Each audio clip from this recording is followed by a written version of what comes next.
Very good. Thank you.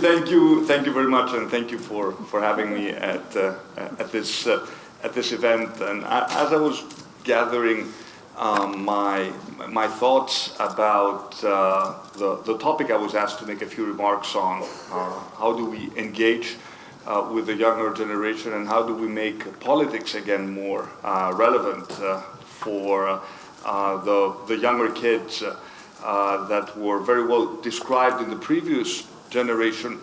I thought of myself 30 years ago and what I was reading at the time, and I try to make the comparison with my son, who is 21 today, and what he is reading today.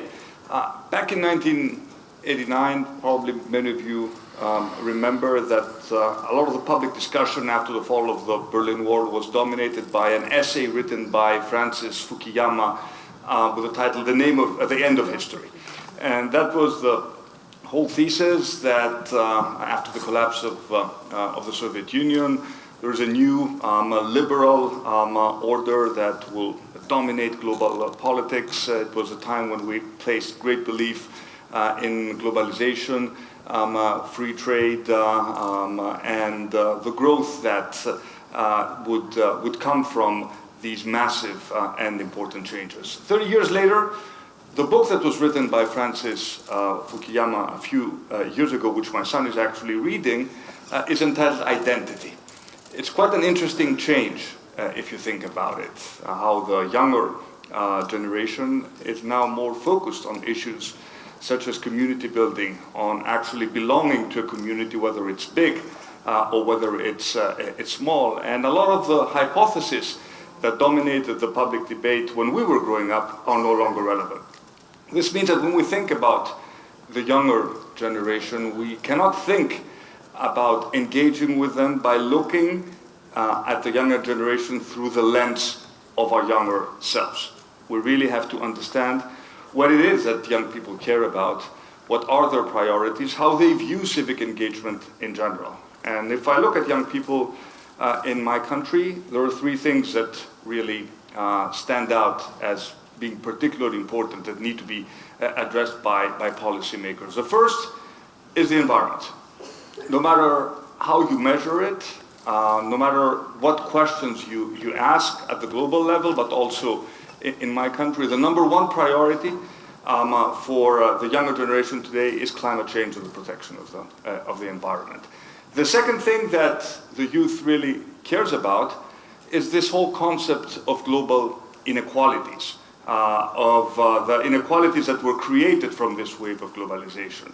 And addressing these inequalities becomes a primary priority for all policymakers. And I think the third priority for the younger generation is the topic that was actually addressed by the previous speaker, the whole concept of the digital divide, of the digital skills, of the digital state, and how it actually affects policy making in itself, how we all have to become more accountable, how we have to become more transparent, how do we need to change our state in order to be able to offer public services in a more effective and in a more efficient manner.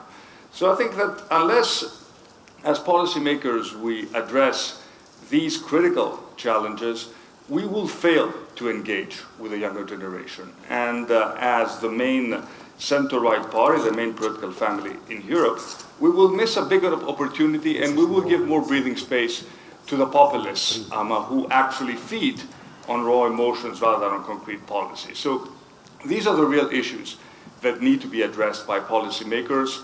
We feel in Greece in particular that issues that have to do with the protection of the environment can actually be owned by the center-right, by our political family. These are no longer issues which belong exclusively to the left. Hence, we're coming up with a very aggressive policy when it comes to addressing climate change. We're committing ourselves to shutting down all our coal plants by 2028, and we're at the forefront of addressing issues such as banning single-use plastics as early as possible. When it comes to issues of income inequality, the real issue in our country is all about jobs and job creation. How do we bring back the generation of young Greeks who left during the crisis? This is very much an issue which is related to cutting taxes, deregulating, bringing in foreign investment into a country. And when we talk about issues such as bridging the digital divide, a lot of the topics that were raised in the previous presentation are still extremely relevant. How do we bridge the requirements of the job market with what our educational system has to offer? How do we change vocational training? How do we offer more opportunities for upskilling and reskilling to long-term unemployed young people? So these are really the issues that I believe, Larissa, need to be at the forefront if we really want to be able to engage with the younger generation in a meaningful manner. This is what we're trying to do, and this is what I think our political family, the EPP, needs to do at the European level. So thank you again very much for having me.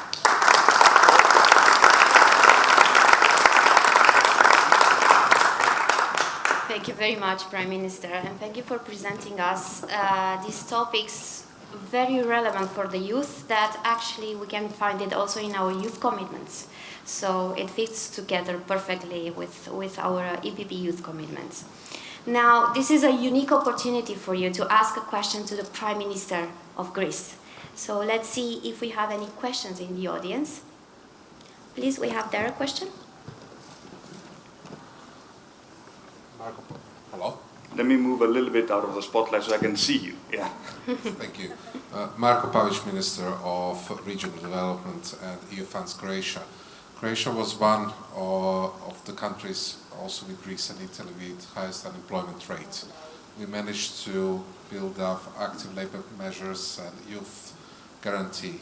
What other instruments do you see at European level that EPP can promote to solve such topics? Is it digitalization? Is it new jobs, green employment? What other initiatives do you foresee on the European level that we can promote to attack this problem? Thank you.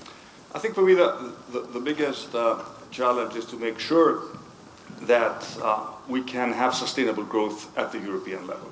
I think as EPP we've been quite successful in doing that over the past 4 years, and we should take credit for the fact that we inherited back in 2015 a very problematic situation.